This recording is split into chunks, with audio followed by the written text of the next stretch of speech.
Lower abdomen வந்து பல்கியா இருக்கிறது, ஹெவியா இருக்கிறது, வெயிட்டா இருக்கிற மாதிரி ஃபீல் பண்றது, அப்பப்போ நார்மலா இருக்கு, அப்பப்போ ஹெவி ஆயிடுது, கேஸ் ஃபார்ம் ஆகுற மாதிரி இருக்கு, எந்த ட்ரெஸ் போட்டாலும் அப்டமன் தனியா தெரியுது, இந்த மாதிரி சிரமங்கள்ல இருக்கீங்க. அல்லது மென்சஸ் சைக்கிள் பெண்களா இருந்தா மென்சஸ் சைக்கிள் டைமுக்கு கொஞ்சம் முன்னாடி வயிறு வந்து ரொம்ப அப்நார்மலா பல்கியா தெரியுற மாதிரி இருக்கிறது. இந்த சிரமங்கள்ல நீங்க இருந்துட்டு இருக்கீங்க அப்படின்னா இந்த பாயிண்ட்டை வச்சு உங்களோட பெல்லிஸை வந்து ஃபிளாட் பண்ணிக்கலாம். லொகேஷன் பாருங்க. கால் பாதத்தோட சுண்டு விரல் வெளி சைடு நகக்கன்னு எக்ஸாக்டா அவங்க மார்க் பண்ணிக்கிறாங்க அந்த பாயிண்ட்டை. Deep pressure 15 to 20 seconds like திஸ்ங்க.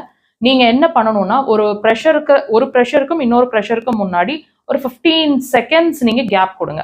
அதாவது ஒரு ப்ரெஷருங்கிறது 15 செகண்ட்ஸுங்க, அதுக்கு பிறகு 15 செகண்ட்ஸ் கேப் கொடுங்க, மறுபடியும் ப்ரெஷர் கொடுங்க.